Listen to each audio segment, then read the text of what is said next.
بسم اللہ الرحمن الرحیم۔ السلام علیکم۔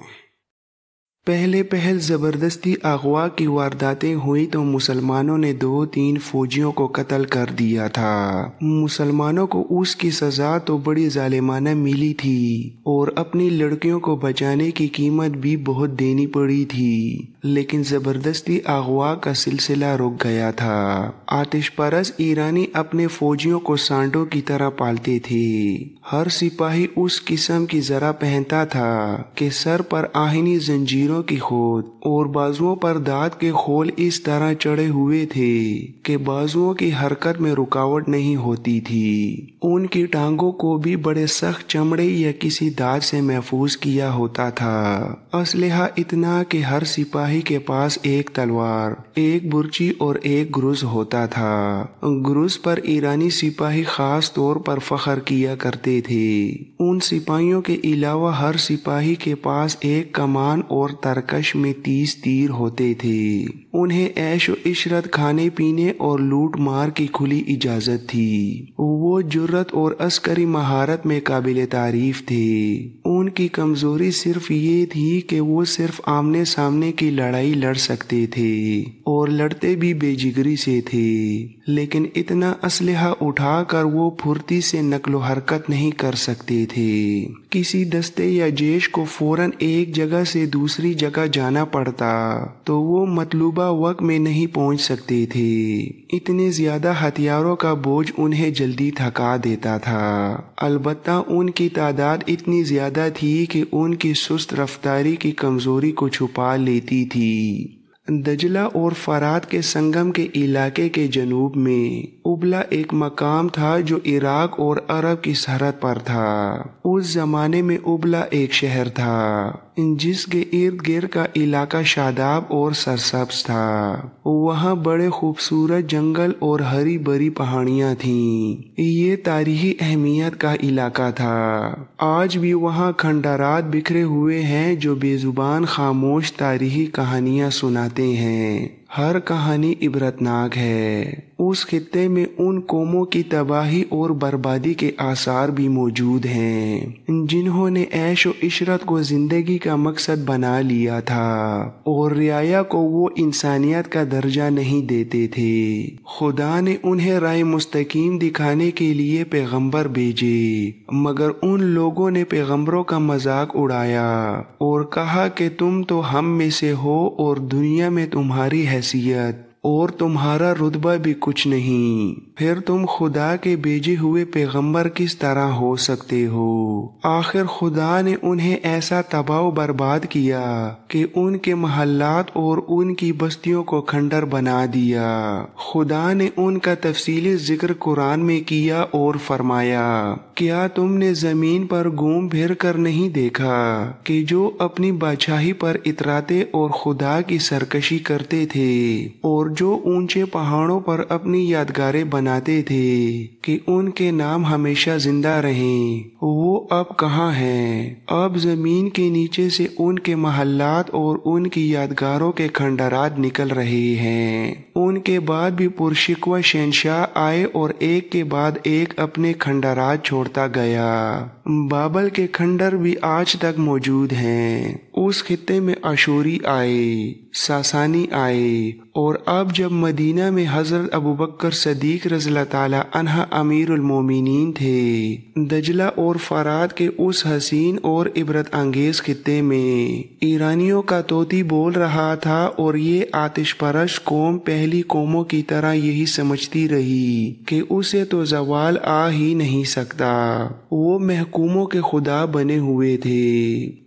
ایک نوجوان مسلمان لڑکی اپنی سہیلی سے پوچھ رہی تھی، بنت سعود خدام نہیں آیا؟ زہرا بنت سعود کی آنکھوں میں آنسو آ گئے اور اس نے آہ بھر کر منہ پھیر لیا۔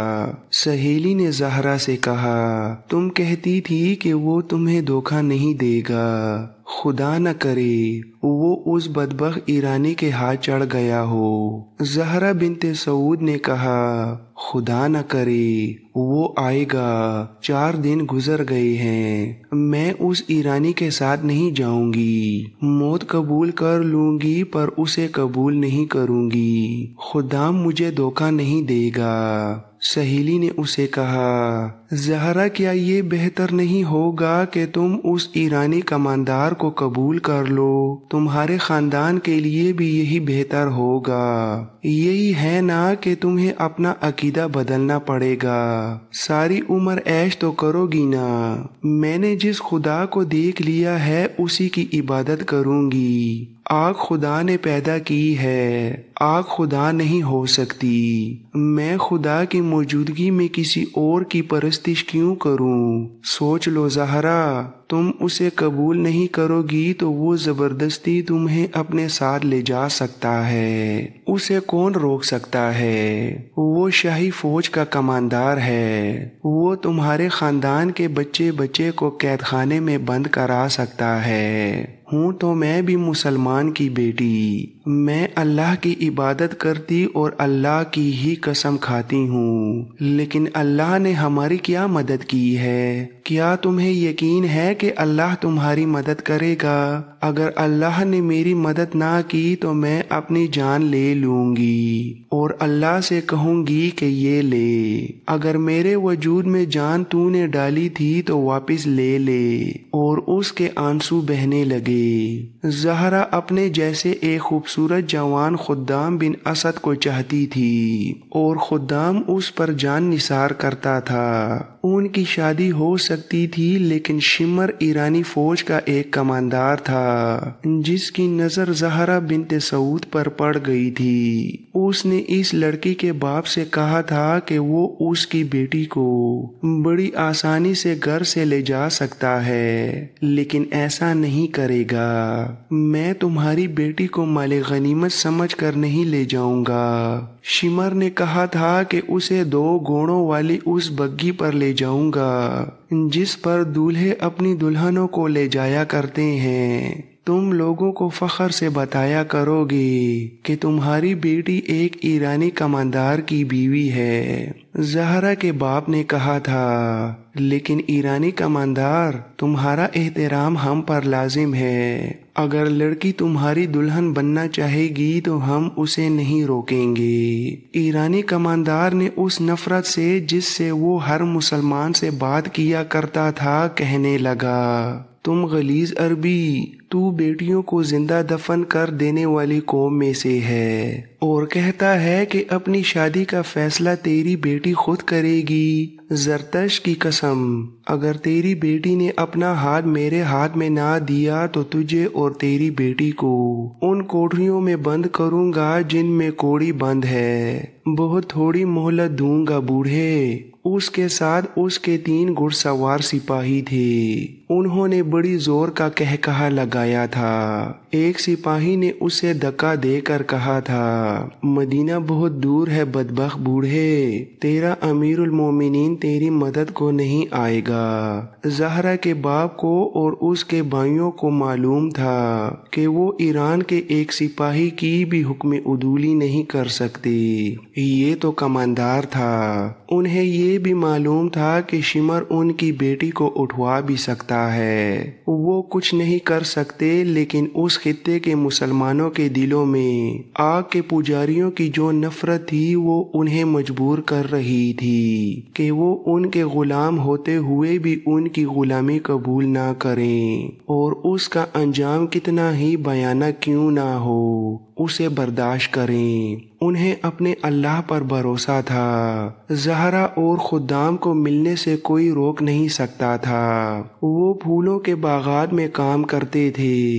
جس روز شمر زہرا کے گھر آیا تھا اس کے اگلے روز زہرا خدام سے ملی اور خوفزدہ لہجے میں خدام کو بتایا کہ ایرانی کماندار کیا دھمکی دے گیا ہے۔ زہرا نے پوچھا۔ ہم یہاں سے بھاگ نہ چلیں؟ خدام نے جواب دیا، نہیں، اگر ہم بھاگ گئے تو یہ بدبخت تمہارے اور میرے خاندان کے بچے بچے کو قتل کر دیں گے۔ پھر کیا ہوگا خدام؟ وہی ہوگا جو خدا کو منظور ہوگا۔ زہرا نے جھنجھلاتے ہوئے لہجے میں کہا، یا خدا، جو خدا ہماری مدد نہیں کر سکتا۔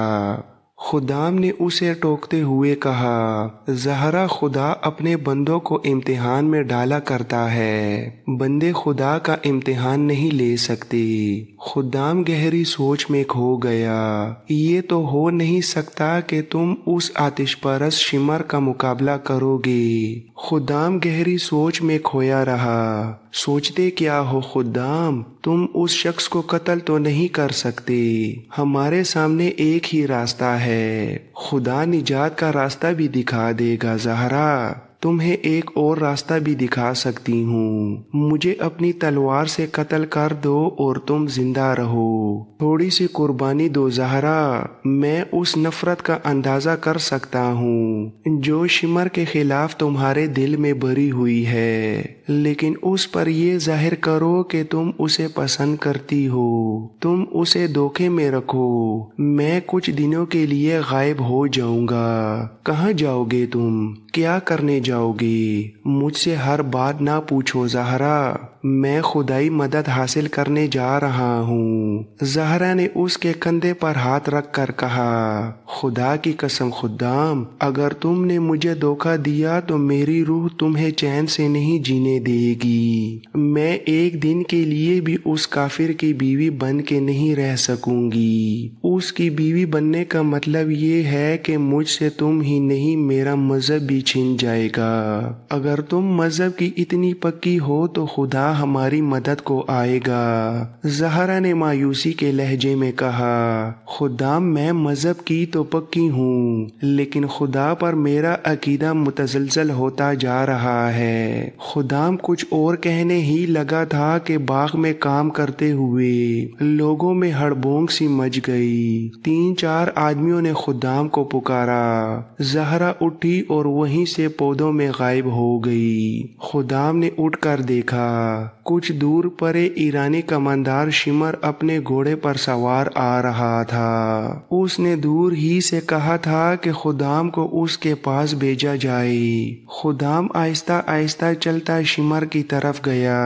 شمر نے گھوڑا روک کر دور سے کہا، تیز چلو۔ خدام نے اپنی چال نہ بدلی۔ شمر نے ایک بار پھر گرج کر اسے تیز چلنے کو کہا۔ خدام اپنی ہی رفتار سے چلتا رہا۔ شمر گھوڑے سے کود کر اترا اور کولہوں پر ہاتھ رکھ کر کھڑا ہو گیا۔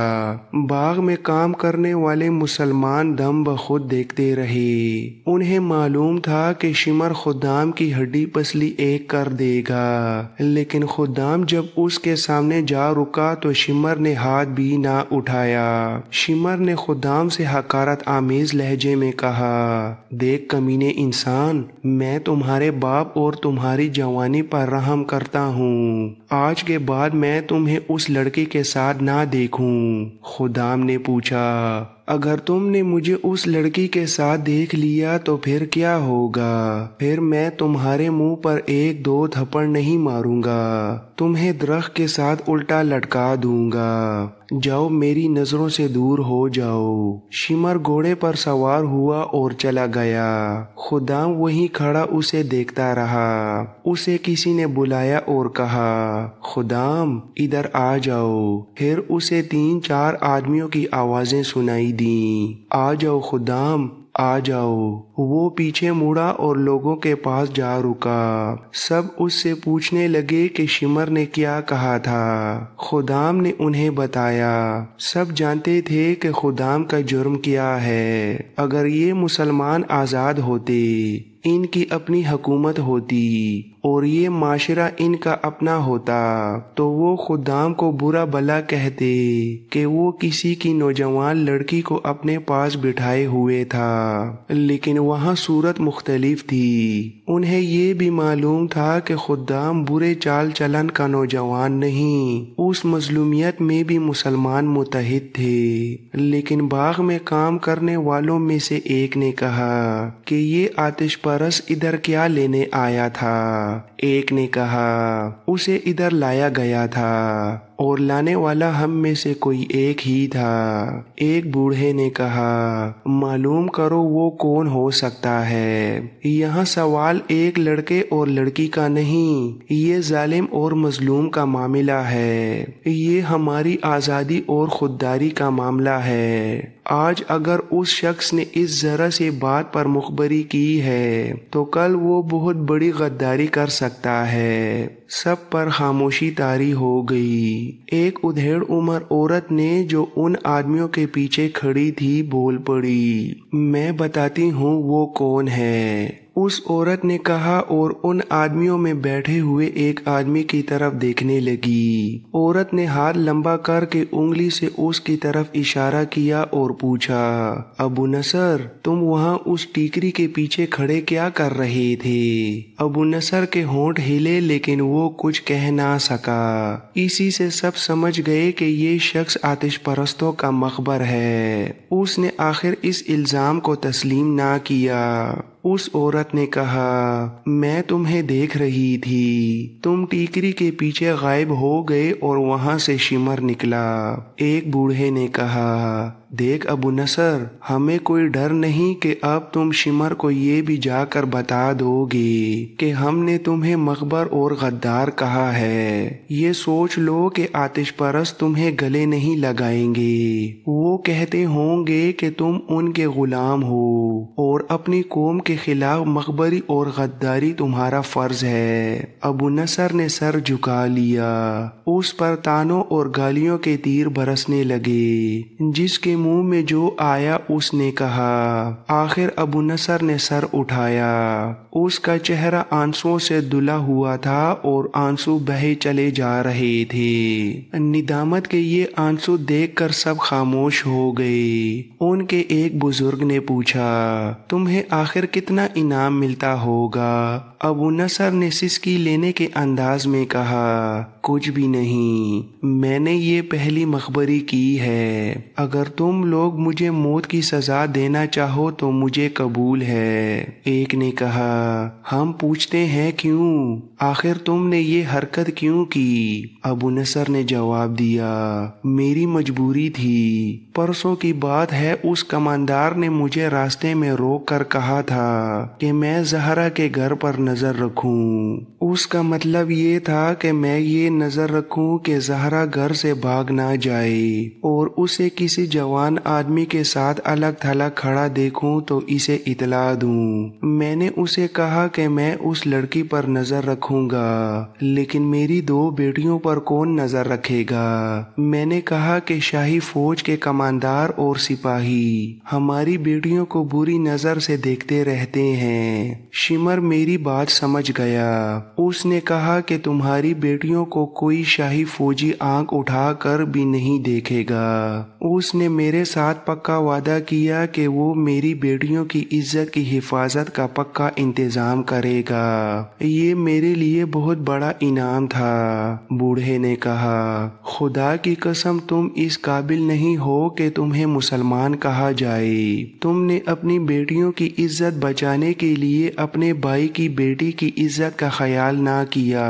ایک اور بولا تجھ پر خدا کی لعنت ہو ابو نصر، تو جانتا ہے کہ ان آتش پرستوں کے وعدے کتنے جھوٹے ہوتے ہیں۔ ان میں تمہیں کوئی ایک بھی نہیں ملے گا جو کسی مسلمان سے وفا کرے۔ ایک اور نے کہا اپنی بیٹیوں کی عزت کی حفاظت کے لیے ہم خود موجود ہیں، تمہاری بیٹیاں ہماری بیٹیاں ہیں۔ زہرا کے باپ سعود نے کہا میں اسے معاف کرتا ہوں۔ خدام بولا اور اور میں بھی اسے معاف کرتا ہوں۔ خدا کی قسم میں شمر سے انتقام لوں گا۔ بزرگ عرب نے کہا، جوش میں مت آ لڑکے، کچھ کرنا ہے تو کر کے دکھا، اور یہ بھی یاد رکھ کہ جوش میں آ کر مت بھول، دماغ کو ٹھنڈا کر کے سوچ۔ دوسری صبح جب یہ مسلمان کھیتوں اور باغوں میں کام کرنے کے لیے گئے تو ان میں خدام نہیں تھا۔ ہر کسی نے خدام کے باپ سے پوچھا کہ وہ کہاں ہے۔ باپ پریشان تھا، اسے صبح پتہ چلا تھا کہ خدام غائب ہے۔ خدام کے باپ نے روتے ہوئے کہا، زرتش کہ یہ پجاری میرے بیٹے کو کھا گئے ہیں، اسے انہوں نے کسی طرح دھوکے سے باہر بلایا ہوگا اور قتل کر کے لاش دریا میں بہا دی ہوگی۔ سب کا یہی خیال تھا، صرف زہرا تھی جسے امید تھی کہ خدام خود کہیں چلا گیا ہوگا۔ اس نے زہرا کو بتایا تھا کہ وہ کچھ دنوں کے لیے کہیں غائب ہو جائے گا۔ زہرا نے یہ بات کسی کو نہ بتائی، بلکہ اس نے بھی یہی کہا کہ خدام کو ایرانیوں نے غائب کر دیا ہے۔ زہرا نے اپنی سہیلیوں سے کہا کہ وہ 2-3 روز ہی خدام کا انتظار کرے گی، وہ نہ آیا تو دریا میں ڈوب کر مر جائے گی۔ 3-4 روز بعد رات کو شمر فوج کی ایک چوکی میں بیٹھا 2 نوعمر لڑکوں کا رقص دیکھ رہا تھا۔ ایران کے شاہی درباروں میں ایسے لڑکوں کا رقص مقبول تھا جن کے جسم لڑکیوں کی طرح دلکش، گداز اور لچکدار ہوتے تھے۔